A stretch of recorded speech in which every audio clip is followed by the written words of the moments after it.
À la une ce soir, un drame, une femme retrouvée morte après une chute dans un contrebas à l'anse de la Brèche à Tartane. Une équipe de pompiers spécialisés dans les sauvetages en milieu périlleux a dû intervenir pour récupérer le corps de la victime. 700 jeunes réunis à Sainte-Marie autour de l'évêque de Martinique, Monseigneur Macaire. La 33e édition de la Pastorale des jeunes s'est déroulée ce dimanche. Au programme, la préparation des journées caribéennes de la jeunesse. Le 110, numéro unique pour les promesses de dons, toujours accessible ce soir et pendant quelques heures. Le site d'action touche bientôt à sa fin. Nous recevrons le professeur Cavier pour faire le point sur les avancées sur la recherche. La 18e journée du championnat de National 3 en basketball avec notamment la défaite du Golden Lion face à l'Éclair. Les Joséphines se sont inclinées 61-52. Nous en reviendrons dans notre page sport. Voilà pour les titres. Bonsoir à tous. C'est une chute de quelques mètres qui a coûté la vie à une quinquagénaire hier midi à Trinité. Selon les premiers témoignages recueillis, elle faisait une randonnée lorsqu'elle a basculé dans un contrebas à l'anse de la Brèche. Plusieurs pompiers du groupement d'intervention en milieu périlleux sont intervenus pour lui porter secours. La victime est finalement décédée sur place. Loïc Régis est revenu sur les lieux du drame. Regardez son reportage. C'est ici, au bout d'un sentier pédestre, que la quinquagénaire est décédée. Hier, en fin de matinée, elle aurait fait une lourde chute. Son compagnon est le premier à se rendre sur les lieux d'un site qu'elle appréciait particulièrement. Il alerte immédiatement les secours. À leur arrivée, ils ne peuvent que constater le décès. Le cousin de la victime est revenu à l'endroit où s'est déroulé le drame pour tenter de comprendre. Moi j'ai dit c'est pas possible. Moi j'ai dit lance l'étang, c'est de l'autre côté, autrement dit c'est la pointe là-bas avec un dénivelé très prononcé de l'autre côté, avec des falaises escarpées. Je me suis dit bon ben elle a dû glisser, tomber, elle s'est prise, porter la tête sur un rocher. Bon, mais là je ne voyais pas le danger. C'est pourquoi je suis venu d'ailleurs ce matin pour essayer de comprendre. Moi je ne décarte pas le risque de glissade. De malaise, elle était à ma connaissance en bonne santé.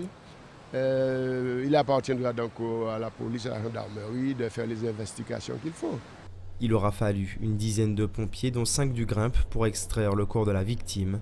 Sybelle Forbirota est un proche de la disparue. C'est aussi un élu martiniquais et il s'interroge sur le nombre d'accidents impliquant des touristes. Se pose le problème d'une signalétique à mettre au bord des plages pour signaler les risques de chute, mer dangereuse, baignade interdite. Je crois que nous devrions nous pencher sur cette question de manière sérieuse parce que rien que cette année, 2017, on a eu quelques quand même accidents à déplorer de cette nature. Installée en Martinique depuis de longues années, la défunte s'adonnait à la photo sur cette promenade à chacun de ses passages en Martinique. Une enquête est en cours. Elle permettra probablement d'en savoir plus sur les circonstances de ce drame. Les gendarmes de Martinique endeuillés après la mort du colonel Beltrame, ce membre des forces de l'ordre tué par un terroriste présumé vendredi dernier lors de l'attaque d'un supermarché à Trèbes dans le sud de la France. Comme vous pouvez le voir sur ces images, le drapeau de la gendarmerie de Trinité était en berne comme sur le reste du territoire national. Cette autre image, le retour d'Alfred Marie-Jeanne en Martinique. Le président de la CTM était convoqué mercredi dernier devant le tribunal correctionnel de Paris pour son procès dans l'affaire Green-Parrot. Un procès qui a finalement été reporté en raison d'un vice de procédure. Alfred Marie-Jeanne, acclamé par ses partisans à l'aéroport Aimé Césaire, il a fait une déclaration au public. Écoutez. Ceux qui recherchent à me nuire, et y compris dans la majorité, ceux qui ont fait tous les complots, c'est terminé. Il n'y a jamais eu de ma part de doute sur la gestion que je faisais de la collectivité territoriale de Martinique et bien avant. Je dirais simplement que je ne vous méprise pas, mais simplement que je vous laisse le soin de déverser votre fiel à l'infini. En fait, je vous rends service. Dans l'actualité également, le dimanche des Rameaux et la traditionnelle messe de l'évêque de Martinique, Monseigneur Macaire, la cathédrale de Fort-de-France a accueilli de nombreux fidèles venus célébrer l'entrée de la semaine 7 qui débutera mercredi. Écoutez ces quelques réactions recueillies à la sortie de la messe par Jade Abelli. La fête des Rameaux représente pour moi la communion, le rassemblement et puis la foi. C'est surtout la foi. Hein. Je ne suis pas d'ici, je suis de passage. Voilà, je trouve que c'est une bonne chose. Pourquoi? Pour être, comment dire, en communauté, en famille, et voilà. Comme c'est le jour de Pâques, alors Je suis venue pour mémoriser leur amour, pour bénir. Et puis, c'est pour garder chez moi aussi. Dieu nous a dit de venir pour glorifier Pâques. Monseigneur Macaire qui a pris la tête d'une procession à Sainte-Marie dans le cadre de la 33e édition de la Pastorale des Jeunes. Ils étaient près de 700 et ils ont également lancé les préparatifs des Journées caribéennes de la jeunesse qui se dérouleront en Martinique d'ici 3 mois. Regardez le reportage de Jade Adélie.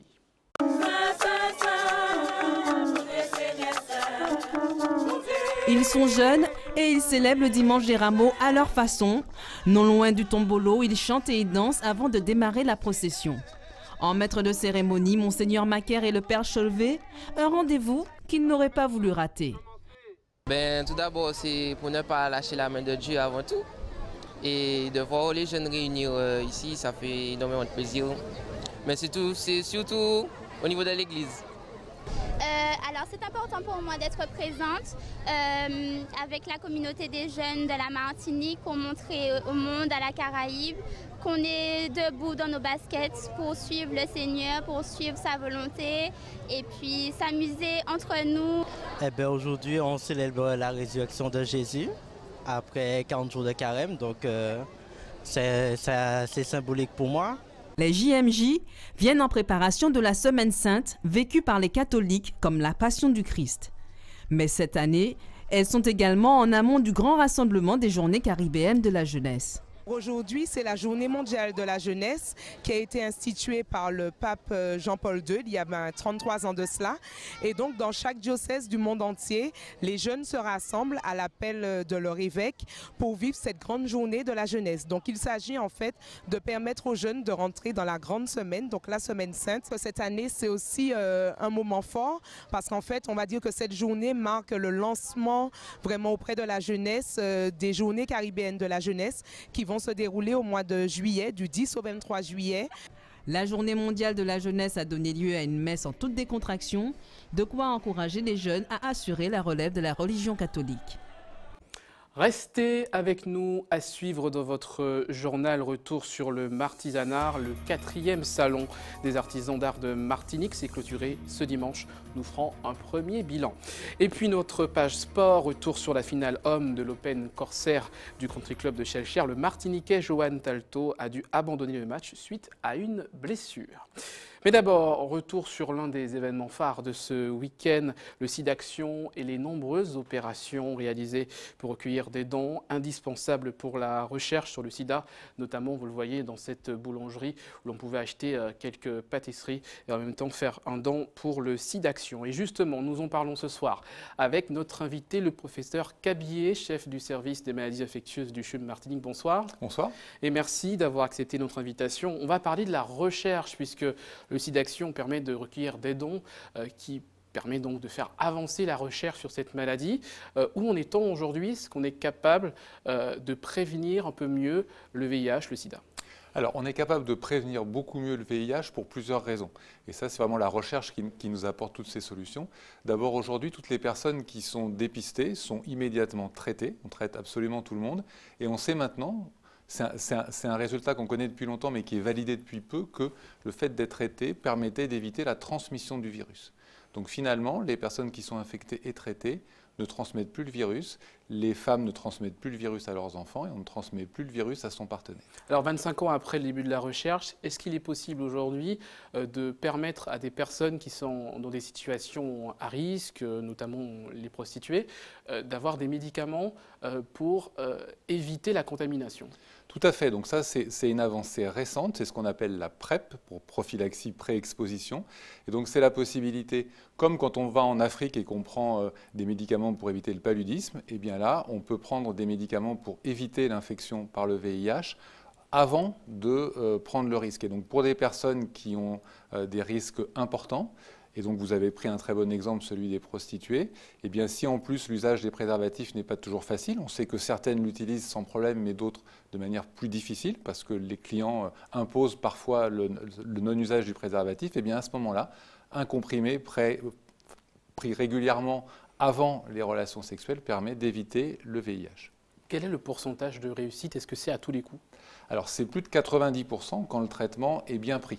Et c'est même probablement, quand le traitement est pris tous les jours, 100%.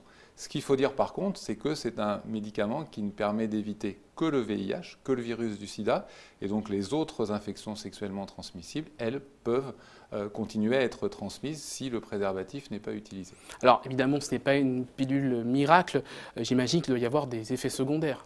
Alors comme tous les médicaments, il y a des effets secondaires, mais là encore, si on l'a autorisé en France à très grande échelle, c'est qu'on sait que ce sont des médicaments suffisamment bien tolérés pour pouvoir être donnés en prévention chez un grand nombre de personnes. Alors le sida reste malheureusement une maladie mortelle, notamment lorsque le dépistage se fait très tard.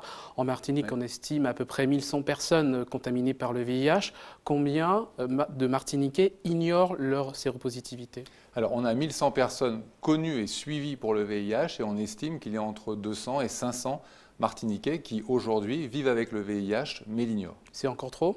C'est encore trop parce que ce sont des personnes qui continuent à transmettre le virus puisqu'ils ne savent pas qu'ils sont infectés par ce virus.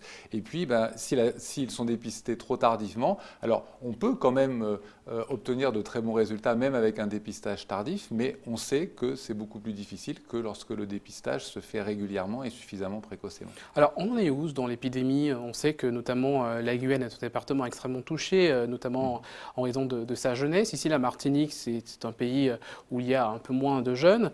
Quelle est la moyenne d'âge des malades du VIH en Martinique? Alors la moyenne d'âge, c'est plus de 50 ans, c'est 52 ans pour l'année 2017.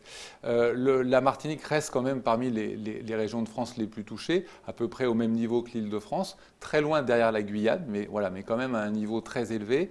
Et ce qu'il faut dire, c'est que ce n'est pas spécialement les jeunes qui sont touchés par le VIH, c'est finalement toute personne qui a des relations sexuelles, qui a plusieurs partenaires, et bien à ce moment-là, il y a un risque d'infection sexuellement transmissible, dont le VIH. Merci beaucoup, professeur Cabier, d'avoir répondu à nos questions ce soir sur l'avancée des recherches concernant le VIH. Et puis je vous rappelle que vous avez encore quelques heures pour faire vos dons au 110 et pour tenter de faire améliorer la recherche sur cette maladie. Merci. On poursuit ce journal. C'était la Sainte-Lucie qui était à l'honneur lors du 4e Salon des artisans d'art de Martinique. Il a fermé ses portes ce dimanche. Sandrine Claude a baladé sa caméra dans les allées pour savoir si les visiteurs ont trouvé leur bonheur. Regardez. Jean-Michel est un habitué du salon. C'est même la 4e fois qu'il vient faire découvrir ses productions. Beaucoup de personnes travaillent le bois flotté, ils font souvent des lampes et moi j'ai décidé d'aller un peu plus loin, de pousser la chose beaucoup plus loin en faisant du mobilier et qui veut dire que je suis le seul à le faire en Martinique. Des exposants nombreux qui rivalisent d'imagination pour attirer les potentiels clients comme Cécile pour qui c'est une première. Je ne savais pas que ce salon existait, mais il y a des choses intéressantes. Justement, je suis en train de regarder une bague là qui me plaît particulièrement. Cette année, c'est l'île de Sainte-Lucie qui est l'invité d'honneur, mais le salon, c'est aussi l'occasion de mettre en lumière des métiers habituellement de l'ombre. Des belles rencontres, ça permet effectivement de faire découvrir mon métier et puis de rencontrer des personnes surprises, de trouver du verre sur le salon, car c'est vrai que c'est un métier qui est un petit peu rare, qui est pas courant, quoi. Outre les acteurs locaux, ce sont aussi les matières locales qui sont mises en avant sur certains stands, comme sur celui de Yolande où le bambou est la star. En fait, nous étions en quête de reconversion et nous sommes allés vers le bambou car c'est un produit qui est très noble et c'est le produit de terroir et nous sommes satisfaits de le travailler. À court terme, il s'agit pour l'organisation de donner plus d'ampleur au rendez-vous. Nous souhaitons pérenniser le martisanat, qui devienne un salon caribéen des métiers d'art. Donc de plus en plus, nous invitons les artisans de la Caraïbe à venir chez nous. Nous aussi, nous irons chez eux. Voilà, nous voulons créer des échanges dans la Caraïbe et faire émerger un véritable artisanat d'art caribéen. Encore cette année, le salon Martisanat est un succès pour ses organisateurs, de même que pour les artisans qui ont pu remplir leur carnet de commandes sur ces 2 jours. Voilà pour l'essentiel de l'actualité de ce dimanche. On passe au sport.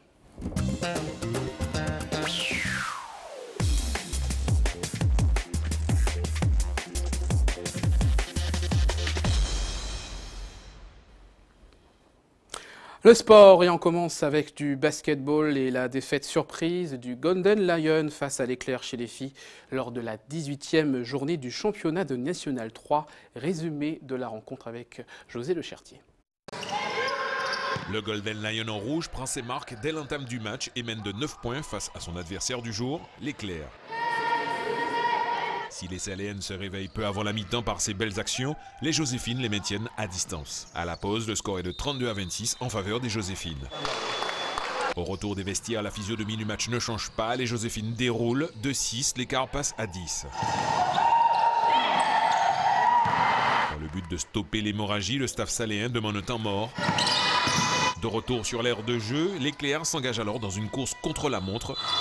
Les Saléennes remontent au score et font jeu égal, 45 partout. Acculées, les Joséphines ne peuvent qu'assister impuissantes à cette domination de l'Éclair. Les partenaires de Mylène Valérie s'imposent sur le score de 61-52. Franchement, mes premiers mots vont à mes coéquipières. Elles ont été courageuses, elles ont été vaillantes. Elles n'ont pas baissé les bras, elles sont allées au bout de l'effort. On avait un effectif réduit par des blessures, par des absences, notamment Pascal et Aurélie qui sont ailleurs, et sans elles, elles ont fait le boulot. On est arrivé dans une situation où on ne veut pas jouer, on se fait plus confiance. Donc ça paye cash hein, quand on n'arrive pas à mettre des petits paniers faciles.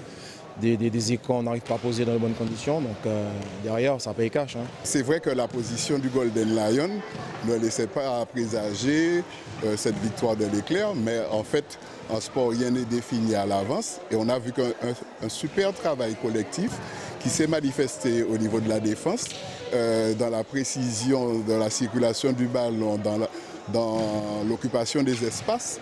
Et ça a payé avec quelques individualités qui ont fait la différence. Toujours chez les femmes, pour rappel, la Gauloise a disposé du Golden Star 76-33 vendredi soir. Chez les hommes, victoire logique du Wax aux dépens du Golden Star 85-61. Et la surprise est venue de la défaite de l'USAC battue par l'US Duco 16 65-58. Voilà pour le basket. Tout de suite, le reste de l'actualité sportive de ce week-end. Et on commence notamment avec l'épilogue de l'Open de tennis, l'Open Corsair du Country Club de Schellcher, où la finale homme s'est déroulée hier soir. Résumé préparé par José Le Chertier et Karel Chassol. En volleyball féminin, le choc de la 19e journée du championnat d'excellence opposait hier soir à Sainte-Luce le leader, l'Espoir, au rayon. Une rencontre maîtrisée par les lycéennes en vert qui raflent le premier set. Si les filles de Vénite concèdent le second, elles s'imposent tout de même sur le score de 3-7-1. Ce matin, le Good Luck a battu le Smash Club sur le même score. Et pour rappel, l'Éveil a également disposé sur le même score de l'Éclair. Au classement, les lycéennes sont leaders avec 11 points d'avance sur les Iléennes, 22 sur les Ansoises et 26 sur les Duco 16. Chez les hommes, le rayon a créé la surprise en battant le leader 3-7-1. Victoire logique du RCA aux dépens du pôle 3-7-0. Au classement, l'Espoir voit le rayon revenir à 1 point. Le Good Luck est 3e à 10 points du leader et le RCA à 13. En handball masculin, hier soir s'est joué à Corridon un match en retard de la 14e journée du championnat de prix national. À domicile, l'Espoir de Floréal a été défait par le Réveil sportif sur le score de 29-26. En football féminin également, on jouait ce week-end des matchs en retard du championnat. Hier, l'Émulation a disposé de l'entente Club Colonial Hirondelle 9-0. Et pour rappel, le Racing et le Club franciscain s'étaient séparés sur un score nul et vierge. Au classement, le RC Saint-Joseph est leader avec 5 points d'avance sur le Club franciscain, 9 sur l'Émulation et le Racing. En tennis, la finale masculine de l'Open Corsair n'a pas souri au Martiniquais Johan Tatlo s'il rafle le premier set 6-4. Dans le second, lors du premier jeu, alors qu'on en est à 40 A, il se blesse à la cheville et est contraint à l'abandon. Son adversaire, l'Ukrainien Artem Smirnov, remporte cet Open Corsair. Tennis toujours, mais chez les jeunes, Matteo Novakov-Beauregard et Émilie Rosemont ont participé le week-end dernier en Haute-Garonne dans l'Hexagone à la 8e édition des Pitchounes, une compétition destinée à la catégorie 10 ans qui ne leur a pas souri. Ils ont en effet perdu dès leur premier match. Dur retour à la réalité du haut niveau pour nos deux jeunes. Nos jeunes escrimeurs étaient réunis aujourd'hui au Palais des Sports du Lamentin à l'occasion des Intercaraïbes. Pendant 2 jours, 140 escrimeurs en provenance de Barbade, Guadeloupe et Martinique se sont affrontés avec à la clé des résultats plutôt honorables pour nos escrimeurs. On peut dire qu'on a une manifestation largement réussie dans la mesure qu'on nous attend de 60 personnes. Malheureusement, nous n'avons pas tous les pays de la Caraïbe que nous avions invités. Nous avons la Barbade et la Guadeloupe. Toutefois, l'objectif, c'est justement de rassembler tous ces pays de la Caraïbe. J'étais première de poule, donc j'ai sauté un tour et je suis passée en demi-finale. J'ai affronté une adversaire redoutable et je l'ai gagnée d'une touche. En athlétisme, 115 personnes ont pris le départ des foulées de la SPTT ce matin à Fort-de-France. Une course de 10 km dans les artères de la capitale. Et le plus rapide, c'est Loïc Louis-Mondésir de la mairie sportive. Il parcourt la distance en 34 minutes et 23 secondes. Thierry Jacques-Édouard de la Rénovation et Jean-Philippe Kenneth de la mairie sportive complètent le podium. La mairie sportive qui réalise chez les femmes un triplé avec Astrid Laurent en 43 minutes et 20 secondes, Anne Auret et Roselyne Emily. Une grande satisfaction. Le travail a été fait en début de saison. Les résultats commencent à être là. Maintenant, ce n'est pas une fin en soi. Il faut tout de suite récupérer, se remettre au travail pour la suite. Dernier regroupement pour nos nageurs avant les Carifta Games vendredi prochain à la Jamaïque. Ils étaient aujourd'hui à la piscine du Carbet afin de peaufiner leur préparation avant leur départ mardi prochain. L'objectif est d'être sur le podium. On sait qu'on sera 6 délégations, donc c'est inédit pour les filles. On n'a pas l'habitude d'être aussi nombreuses dans la Caraïbe à se rencontrer, donc c'est bien. On sait qu'on aura du haut niveau chez les nageuses d'Aruba. On sait qu'on va retrouver les Guadeloupéennes qui avaient gagné à l'édition 2016. Donc on va essayer de se dépasser, sachant que les Jamaïcaines elles seront chez elles et elles sont aussi très bien entraînées par une coach russe, ancienne internationale, olympique. Donc il y aura de la concurrence, c'est ce qui va être intéressant pour les filles, mais si elles sont là où elles sont, c'est pas un hasard. Il s'agit d'un dernier entraînement avant le départ. Il s'agit aussi de faire le point avec les entraîneurs, de faire le point avec les nageurs, de faire le point également avec les parents, de distribuer les survêtements, les t-shirts, et puis de faire les derniers réglages pour que mardi nous soyons fin prêts et pour prendre l'avion et commencer ces Carifta vendredi prochain dans les meilleures conditions possibles. Comme nous vous en parlions hier, épilogue à Basse-Pointe du Martinique Surf Pro. Pour rappel, la compétition est revenue chez les femmes à la Barbadienne Chelsea Tuache. Chez les hommes, c'est l'Italien Leonardo Fioravanti qui remporte cette 4e édition.